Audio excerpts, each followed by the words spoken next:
I'm Eva Oh, and this is the Teakink podcast. I've been a dominatrix since 2011, and I would like to spill the tea on my life. Thank you for listening. Hello from another hotel bathrobe, this time in Dubai. I have had a wonderful time in the warmth away from the London snow. And it's been a nice holiday, but it reminds me of the last time, obviously, that I was here, which was almost 15 years ago now, on the tail end of a trip to Afghanistan.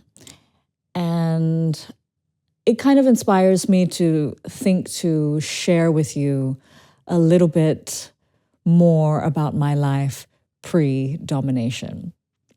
My life pre-domination. It was very varied. If you have listened to my first episode, my origin story of sorts, it will go a little bit more into the many things that I've done. But this particular episode, let's go into why I was in Afghanistan and how I got there. Now, whereabouts might this begin? I kind of feel like it starts a little bit back in Shanghai when I was working there, living there almost 20 years ago. And it was the time of Google Reader. I'm not sure if many of you know what that is, but it was basically an RSS feed where you could pull in all of this information from all of these different sites. And I used to subscribe to things like, what was around back then? Wired, The Atlantic, and, it just a wide-ranging bit of information from across the world. And I used to read it religiously every morning. And I realize now that it's because I was really hungry for information and that I've always had somewhat of a curiosity for insight into the world.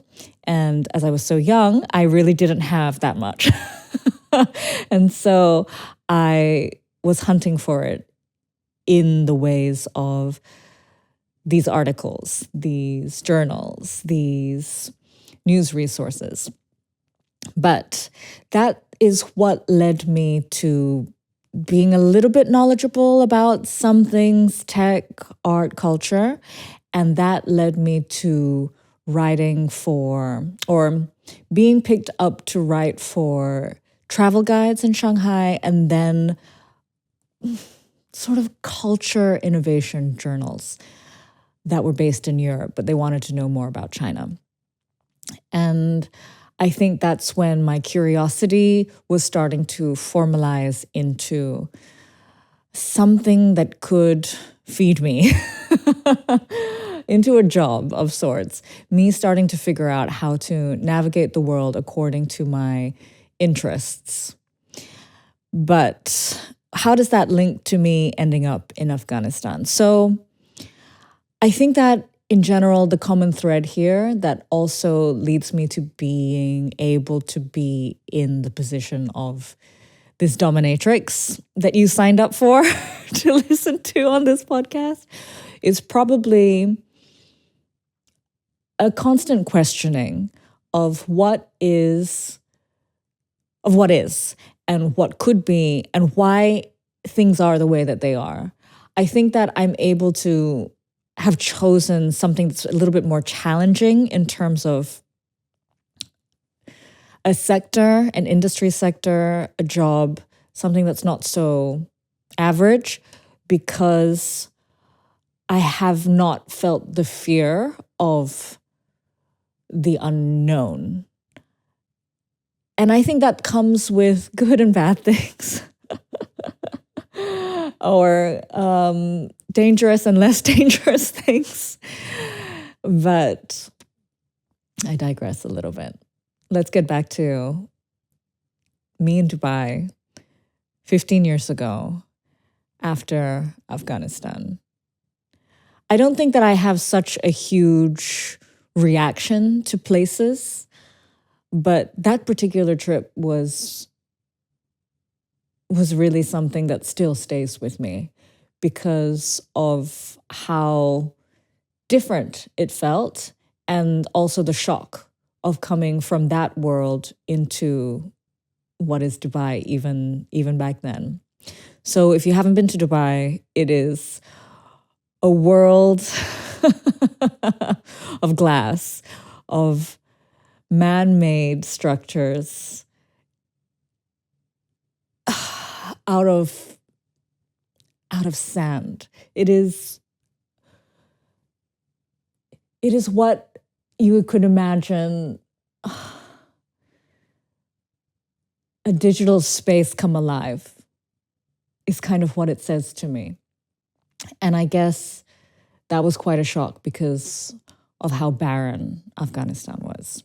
So what was I doing in Afghanistan? I was doing somewhat of a reconnaissance for what would end up being a research project.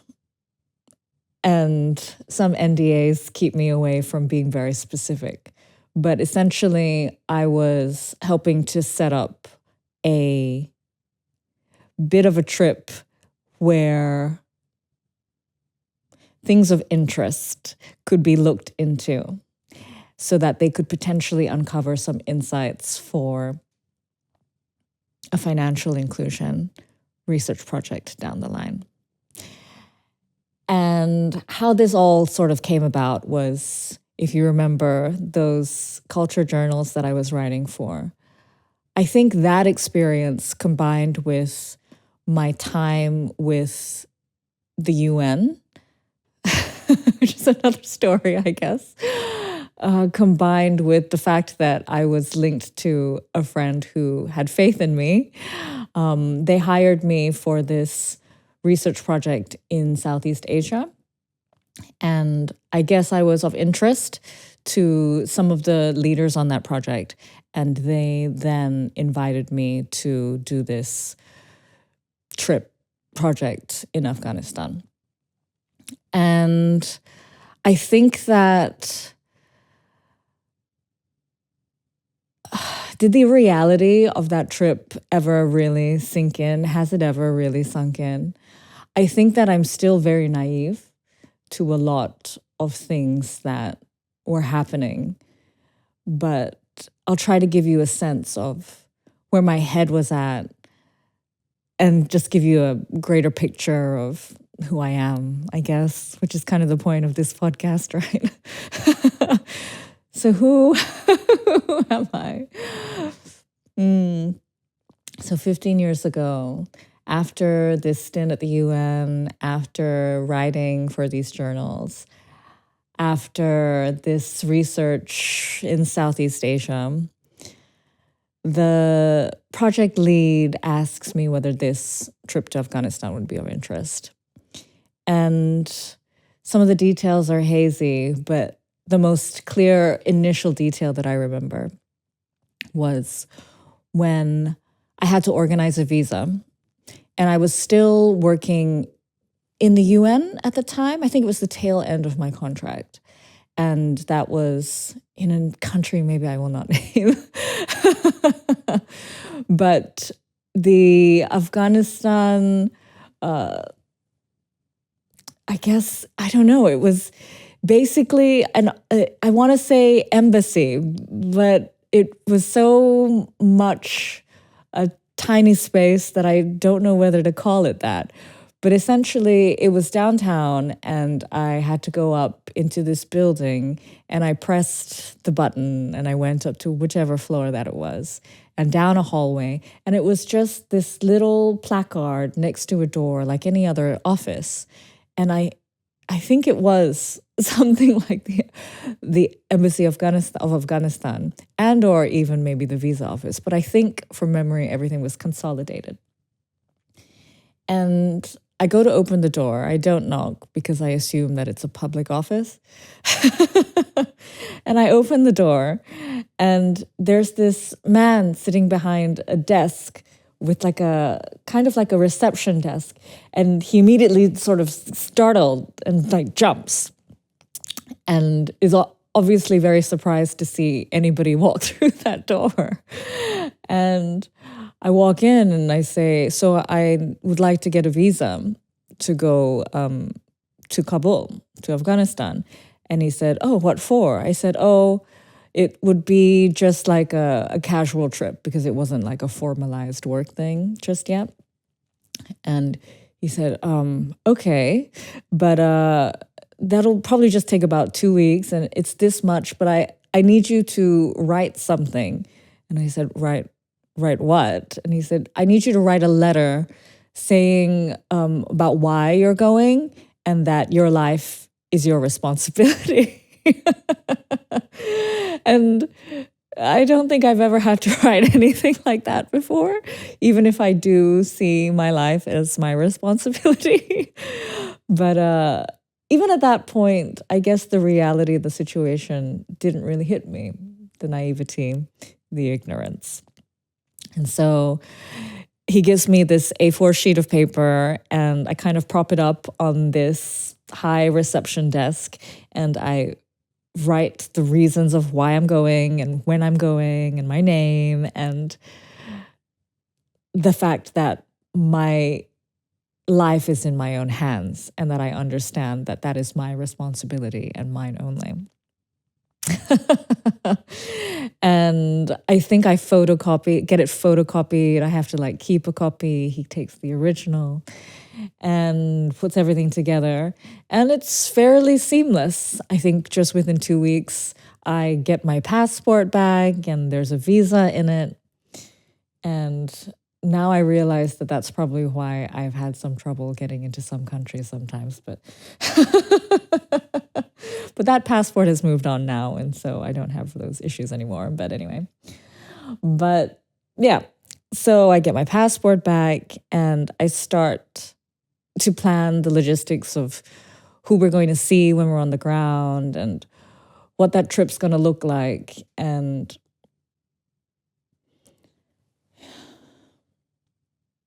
what did that trip end up looking like?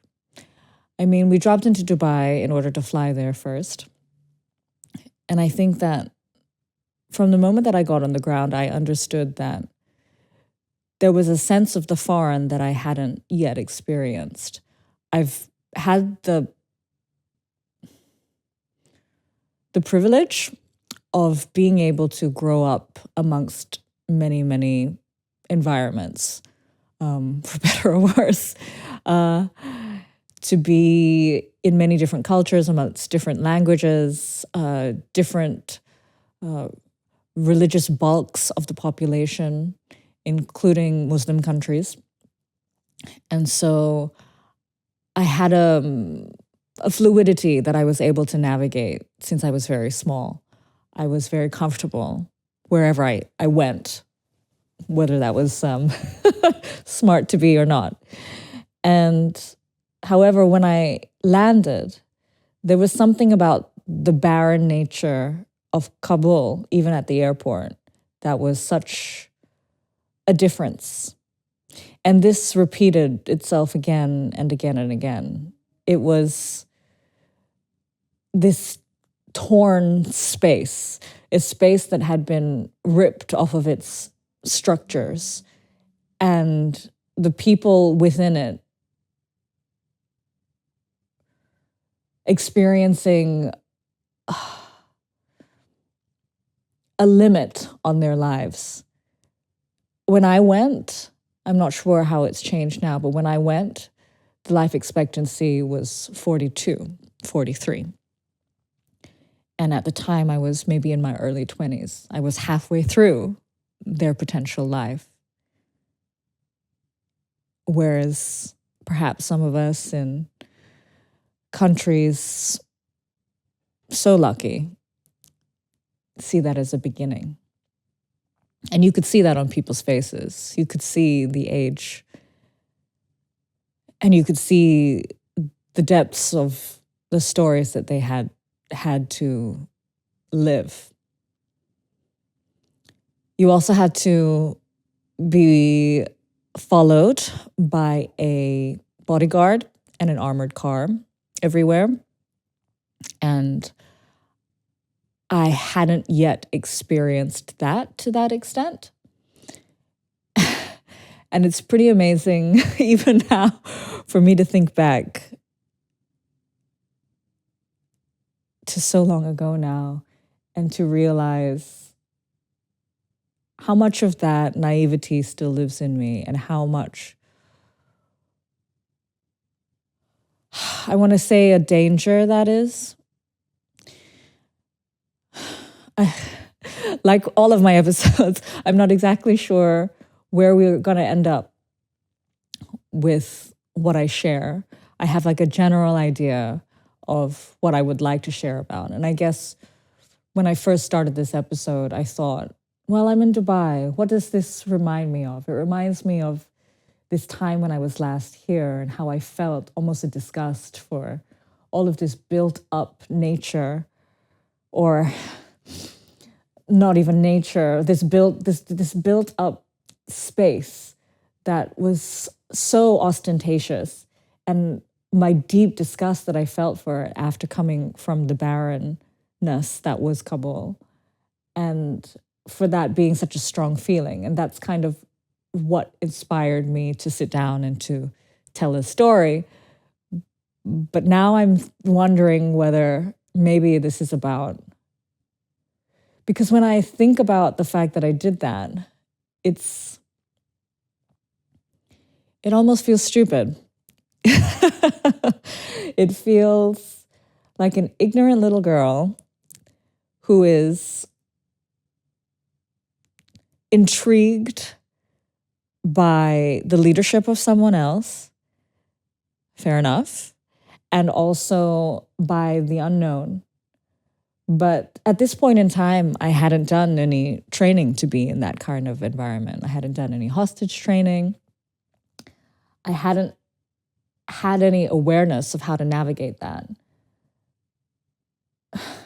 except for having lived a lot of my life in a Muslim country, but not a war-torn one, and not one that had such a dominance of men in public spaces. At the end of the day, we were not able to leave outside of Kabul too far because it was particularly a dangerous time. But even within the city itself, even with guards and even with the cars, the armored cars, there was still a draw to be amongst people and to understand. I mean, when you're doing research work, the whole point is to be amongst people, right? And there were a lot of instances where, even though I was covered, I was still groped and I was still gathered around. And there were probably moments that it could have become quite dangerous. And saying this and sharing this makes me think about the continuation of my fearlessness / ignorance and my curiosity and my hunger for information. And I hope that I have a better regard for what environments are and what potential dangers are. But perhaps it's the navigation of that edge that keeps me inspired and engaged, for better or worse. And if you haven't caught on to what I'm catching on to, perhaps the parallels continue into my choices now.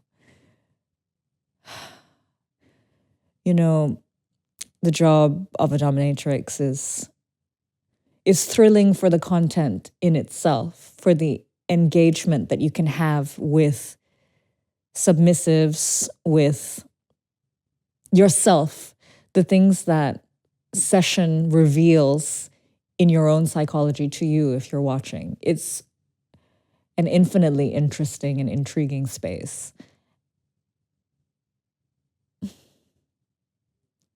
But with that can come many dangers.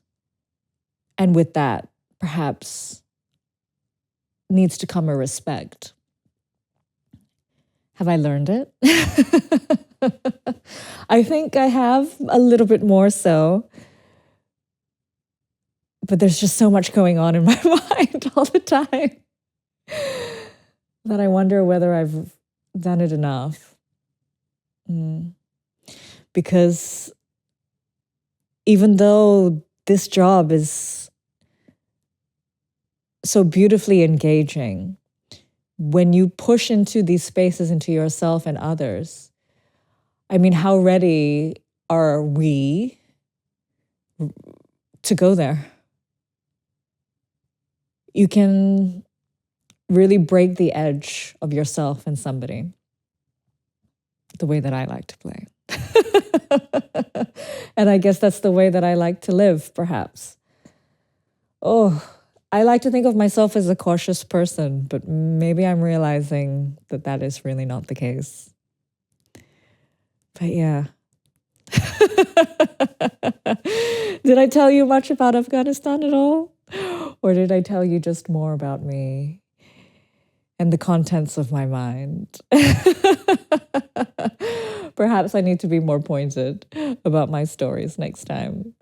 But for now, I guess this can just be a little bit of a meditation on why I am motivated to do anything and the potential dangers and the potential exaltations of having a curiosity like that. I think my curiosity has pushed me into so many incredible positions, and I guess my naivety mixed with enough experience for resilience has kept me alive so far. But yeah, my choices have not been that easy, have they? And I guess until what I do is more accepted, do you think I'll still have an intrigue and an interest for it? Are there things that are very vanilla that I find intriguing? Yeah, sure. Things like food. I mean, if you've been watching my social media, you understand my mild obsession with that. The thing I like about who knew we would be talking about so many different things? I think food deserves its own topic, and with some of your suggestions, maybe even its own season. But in the interests of sharing things that I'm intrigued by that are not necessarily on the edge of society, I think food is a very accepted fetish. But I enjoy, what do I enjoy about food? I do not enjoy cooking, and my day-to-day eating is quite about sustenance, health, and vanity. But the food that you see me featuring on the social medias, I enjoy that because it's art, because it's kind of a way, it's a version of what I do. I try not to understand too much about what it is that I'm eating when I go to these fine dining places, or how it is that it was created, because I kind of want to partake in a sense of illusion or magic for a little while. So, how does that link? Yeah. Oh, yeah. The fact that I am also into vanilla stuff that isn't totally going to ruin the fabric of my life. So I don't need to be too worried. Maybe it's just, yeah, there are edges, and then there are nice, societally accepted things about me. Palatable things, even. But yeah, so what did this episode end up being? It started off as a, hi, I'm in Dubai. I'm in yet another hotel robe. I'm very comfortable. I'm in this space that I sort of am reminded of when I came back from Afghanistan here last time, how different I am, or maybe how similar. It's a little bit of a story of a life that was previous to this. But actually, in the end, it's just a revelation, isn't it? About how maybe I haven't changed that much. And how but despite all of that, there are some things that are still very vanilla about me. So I think I did do what I wanted to start off doing. And that was to give you a little bit of an insight into my mind and my life, as all these episodes try to do. And even though that was a little bit more fragmented, that was perhaps a little bit more like what it would be like to be in conversation with me. So I think that's a nice addition to my many, many, maybe slightly more cohesive monologues. So with that, thank you for listening. And I look forward to speaking with you next time.